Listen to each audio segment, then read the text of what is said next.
Amara, reduce the meat in that pate. It's not my fault. I said reduce it. I'm trying. Do it now. I hate you. I told you not to do that. Not like you can't afford it. Don't talk to me about money. Lord, I hate you. I don't know why my husband hates me so much. You deserve a better man.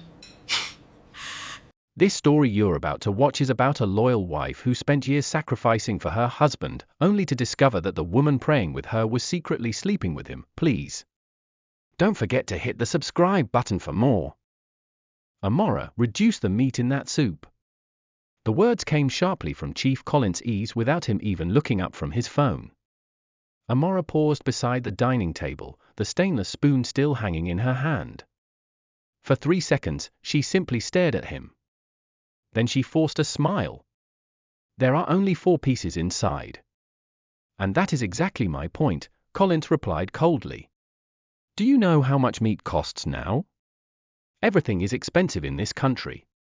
Amora quietly returned to the kitchen. That was how her marriage had become. Careful. Silent. Like walking barefoot on broken bottles. Every conversation with her husband somehow ended with money. School fees. Food. Diesel.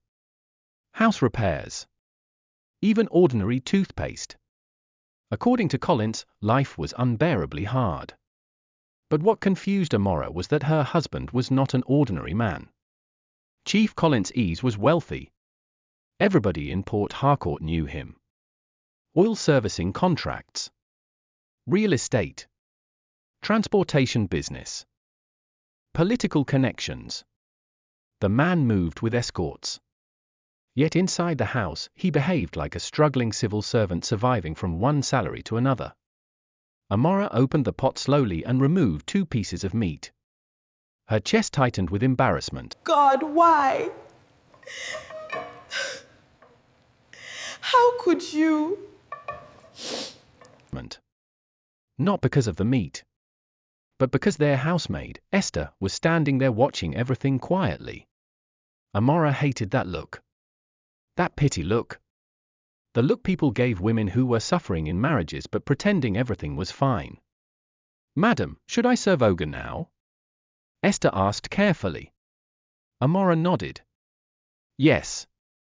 As Esther carried the tray away, Amora leaned against the kitchen counter and closed her eyes. She was tired. So tired.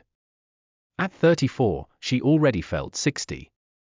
Not because of hard work, but because emotional suffering ages people faster than poverty. And the painful thing was that there was a time Collins was different. Very different.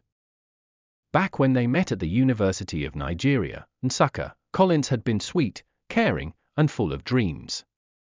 He used to send her long text messages. Used to wait outside her hostel for hours just to see her smile. Used to promise her heaven and earth. Amora, when I make money, you will never suffer. She had believed him. Stupidly. Completely. Back then, Collins had nothing except ambition. Amora was the one who stood beside him through everything. When his first business failed, she sold her gold jewelry to support him. When he was squatting with friends in Lagos, she sent him feeding money from her small teaching salary. When everybody mocked him, Amora defended him.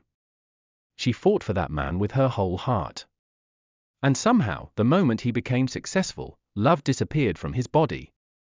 Money changed him. Or maybe money only revealed who he truly was. Madam. Esther's voice interrupted her thoughts. Amora looked up.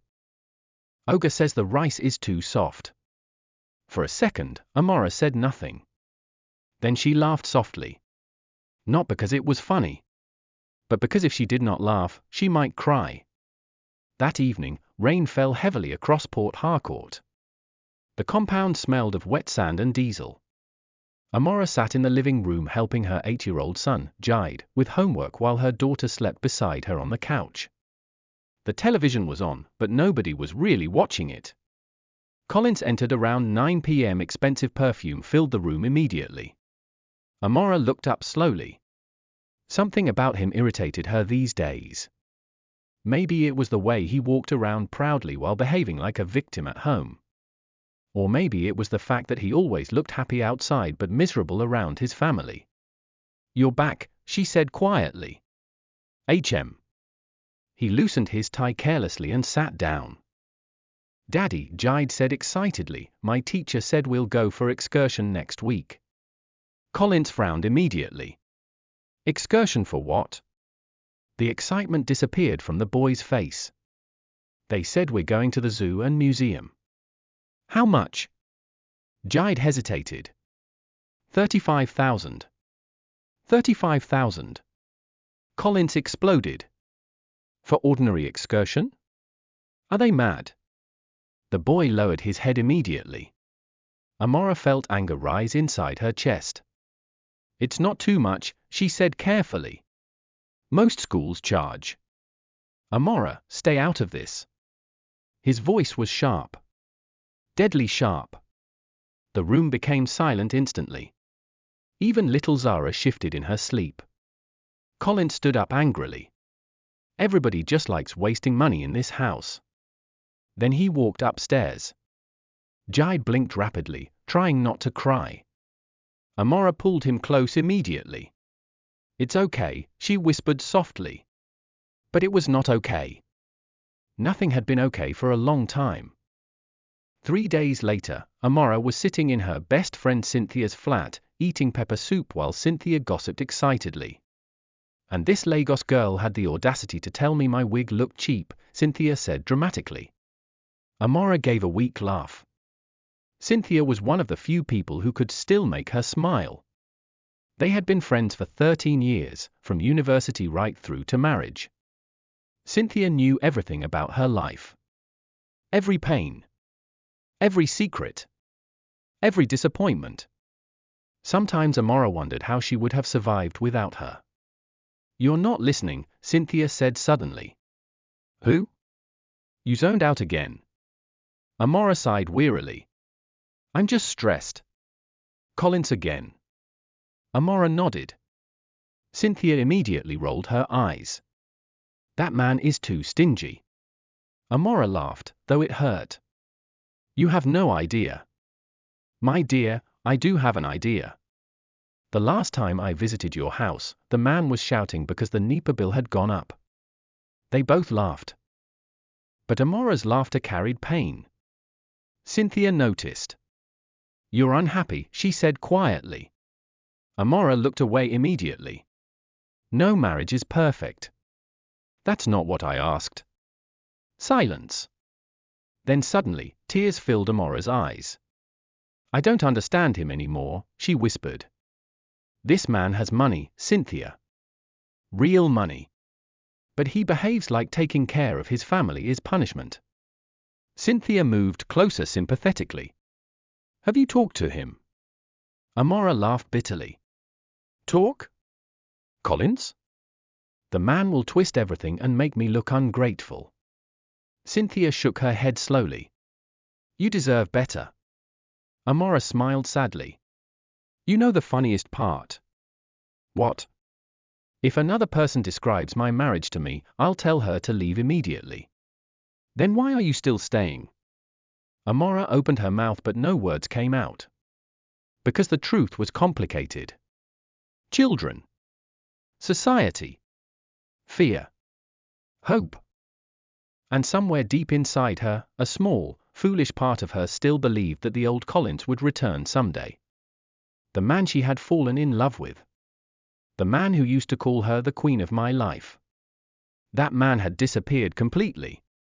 That same night, Collins sat in a private lounge at GRA, laughing loudly with friends while expensive bottles crowded their table. Women surrounded them. Music blared through the room. One of the men leaned closer. "Chairman, are you still hiding your mistress?" The men laughed. Collins smirked proudly and brought out his phone. "Hide what?" He opened his gallery casually, then showed them a picture, a beautiful woman wearing a fitted black dress and smiling inside a luxury hotel suite. The men whistled loudly. "Jesus Christ! Who is this?" Collins smiled arrogantly. "Soft life." Another man laughed. And what about your wife? Collins shrugged carelessly. My wife is a home person. The men burst into laughter again. What about this one? Collins leaned back proudly. This one understands enjoyment. Meanwhile, across town, Amora sat alone in her room crying silently beside sleeping children, completely unaware that the husband claiming poverty at home was busy spending millions entertaining her own best friend. Saturday mornings in the Ease mansion always began with noise. Generators humming outside. Esther sweeping the compound. Pots clanging in the kitchen. Children running up and down the staircase. But that particular Saturday felt strangely peaceful. Too peaceful. Amora stood in the kitchen frying a cara while gospel music played softly from her phone. For the first time in weeks, she woke up feeling slightly lighter. Maybe because Collins traveled to Abuja the previous evening. Whenever he traveled, the house breathed easier. No shouting. No complaints. No tension hanging in the air like smoke. Just peace. Mummy, can I take two? Zara asked, already stretching her hand toward the tray. Amora laughed softly. You people will finish everything before visitors come. Which visitors? Jide asked immediately. Cynthia Auntie is coming. The children cheered instantly. They loved Cynthia. Everybody loved Cynthia. She was lively, generous, funny, and always arrived with gifts. Unlike Collins, Cynthia never made people feel guilty for needing things. At exactly 11 a.m., Cynthia arrived wearing oversized sunglasses and carrying shopping bags. My babies, she screamed dramatically as the children rushed toward her. Amora smiled while watching them. Cynthia entered the kitchen immediately. God Abig, this smell is heavenly. You're just coming from your house, Amora said laughing. And so? Your akara tastes better. They both laughed. Cynthia hugged her tightly. For a brief second, Amora felt grateful. At least she still had one genuine person in her life. See what I bought for you, Cynthia said excitedly, bringing out a designer handbag. Amora's eyes widened immediately. Jesus, Cynthia. This looks expensive. It's just a small gift. Small gift coup? Do you know how much this kind of bag costs? Cynthia shrugged casually. Life is short. Amora shook her head in amazement. Sometimes she wondered how Cynthia survived so comfortably despite not having any serious business. The girl traveled constantly. Changed phones almost every year. Lived in a beautiful Lekki apartment. Bought luxury wigs and perfumes without stress. Meanwhile, Amora had to practically beg her millionaire husband before buying ordinary skincare products. Your man is trying for you, oh, Amora teased jokingly. Something flashed across Cynthia's face quickly. Too quickly. But Amora missed it completely. My dear, Cynthia said carefully, men are complicated. Amora sighed immediately. You're telling me? The atmosphere changed slightly. Cynthia walked closer. How are things with Collins? Amora forced a smile. We're surviving. Still the same? The same. Cynthia shook her head sympathetically. That man doesn't deserve you sometimes. Tears nearly gathered in Amora's eyes again. It was embarrassing how easily she cried these days. I'm tired, Cynthia. Cynthia touched her hand softly. Have you prayed about it? Amora laughed weakly. Every day. No matter what, God will expose every hidden thing. Amora nodded slowly. Amen. The irony of that prayer floated through the air unnoticed. Because the same woman saying God will expose hidden things was secretly sleeping with her husband. That evening, Collins called from Abuja. At least, that was what he claimed. Amora answered while folding clothes. How are the kids? They're fine.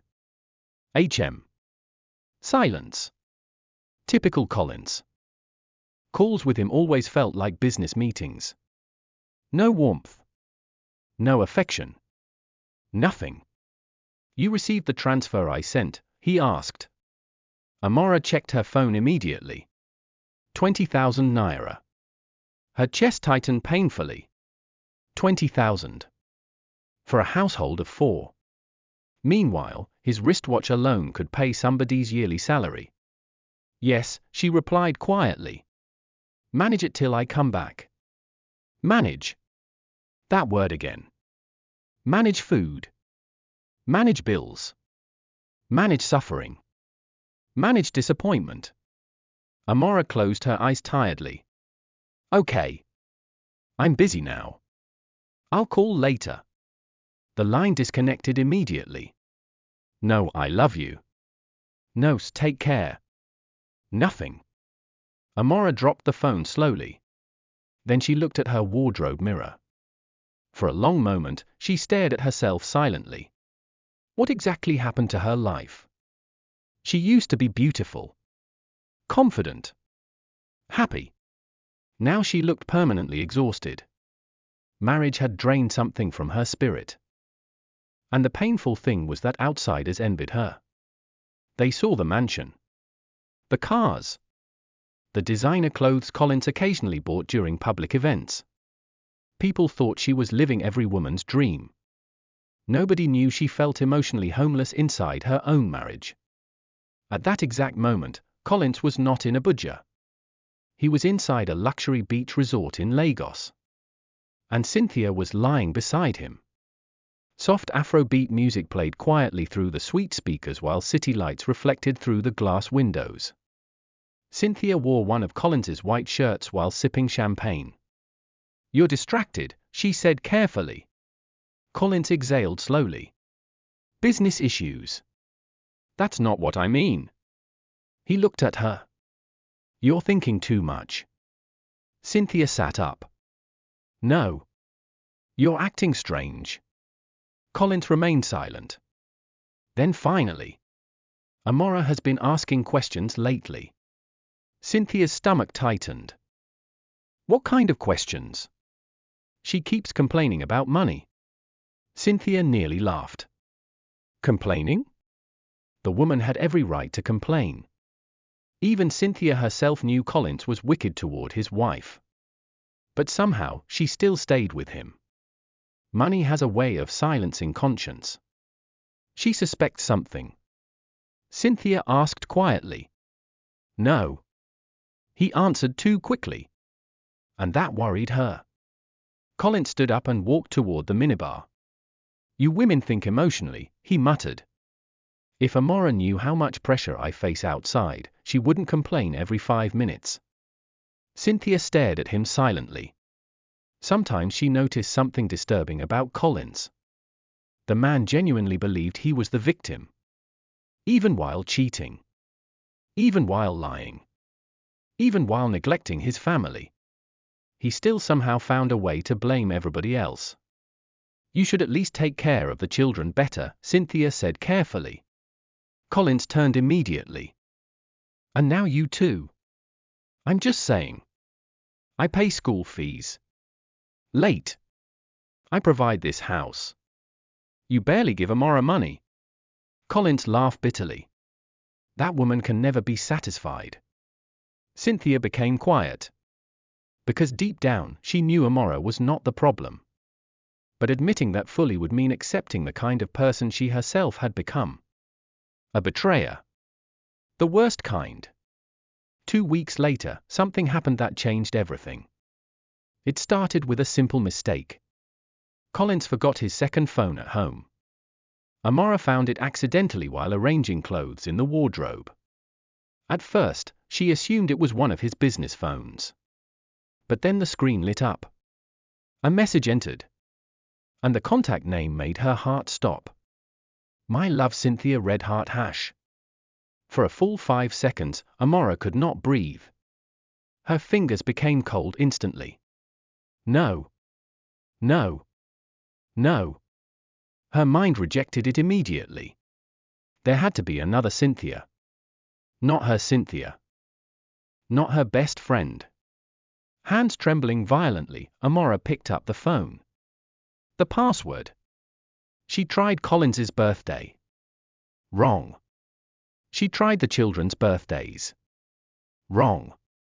Then suddenly, something told her to type Cynthia's birthday. The phone unlocked immediately.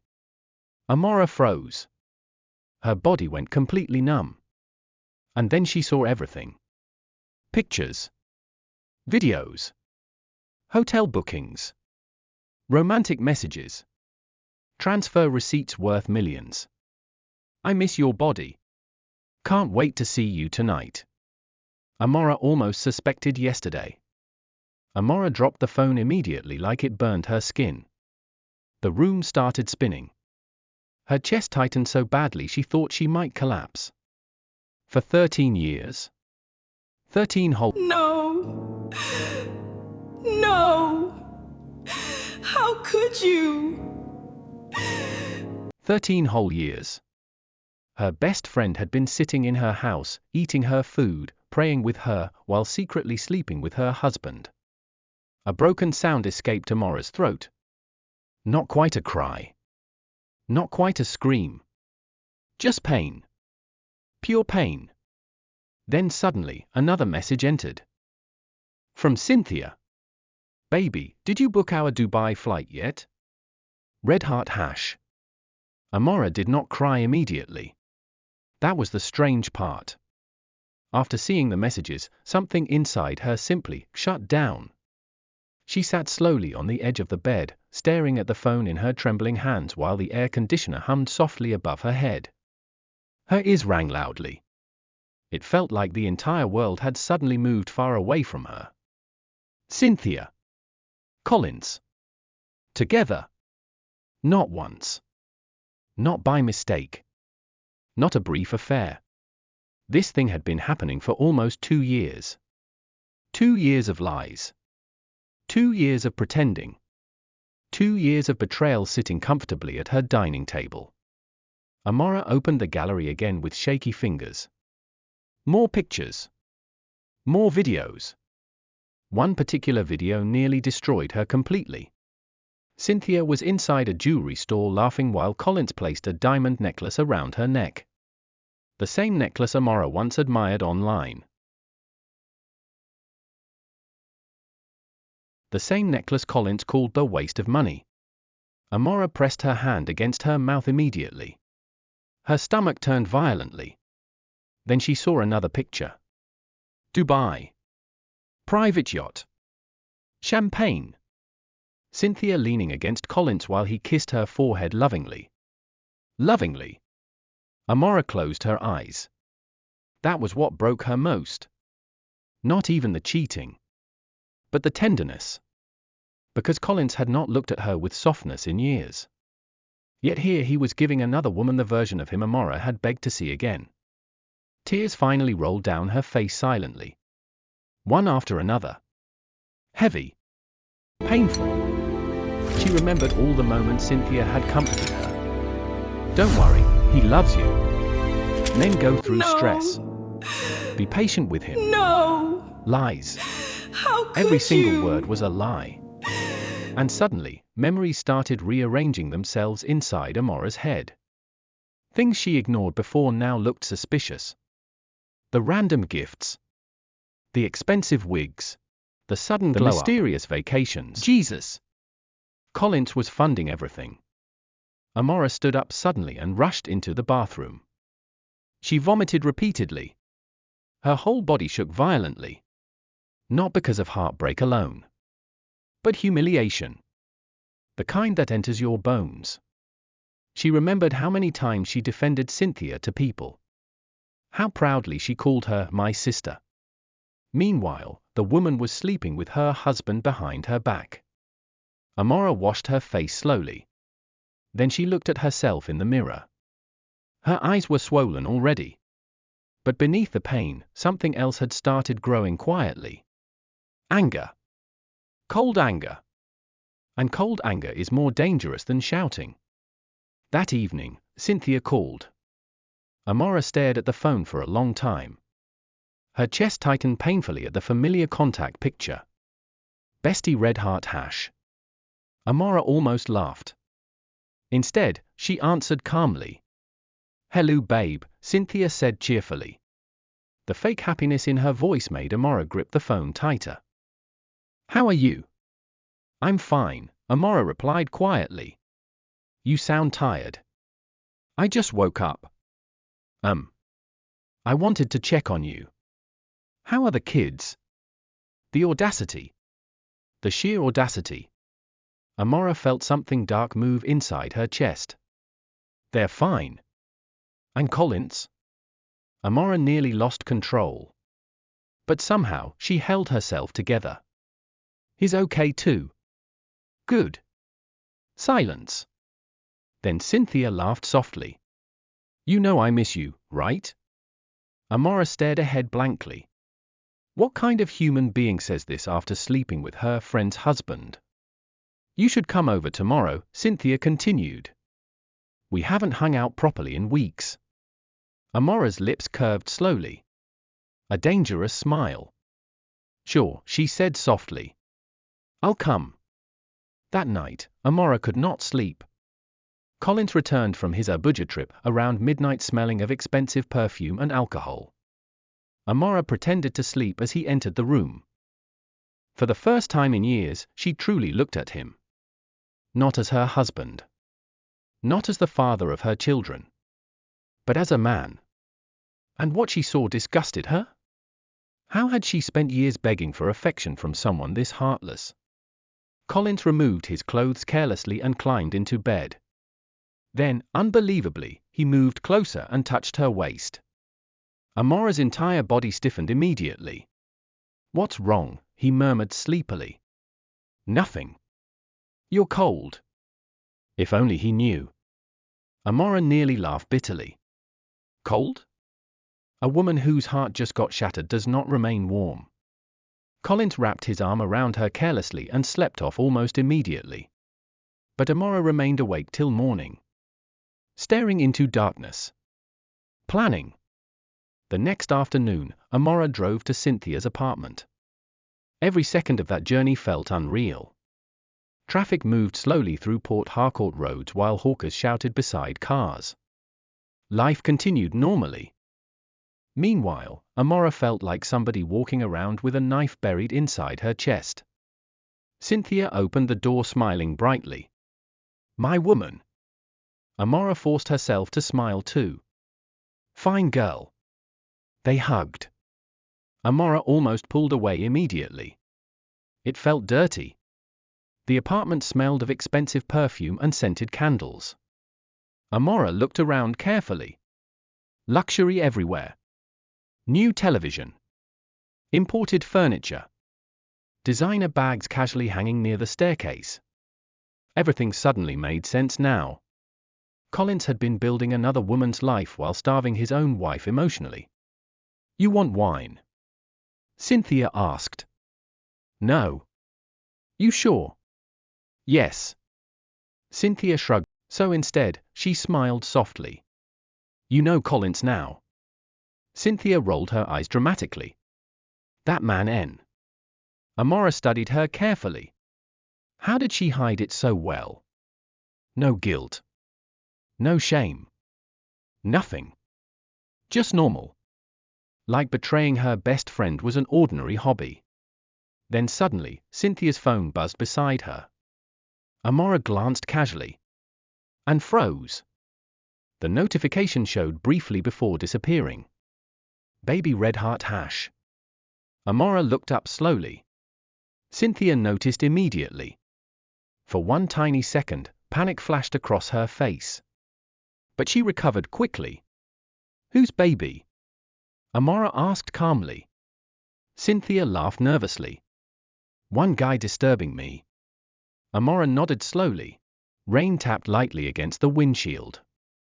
Her breathing was calm now. Too calm. She finally understood something important. Crying would not save her. Begging would not heal her. And confrontation without preparation would only make them hide things better. No. If Collins and Cynthia wanted to destroy her quietly, then she would destroy them intelligently. Amora started the car slowly. Then she picked up her phone and dialed a number. "Hello," the male voice answered. "Good evening," Amora said softly. "I need information about my husband's businesses." Silence. Then, "What kind of information?" Amora's eyes darkened. "Everything." The man on the phone was named Chaik. A quiet, intelligent lawyer who had once worked with Collins years ago before opening his own firm in Abuja. Amora remembered him clearly. He was one of the few people Collins genuinely respected. Which meant he knew things. Dangerous things.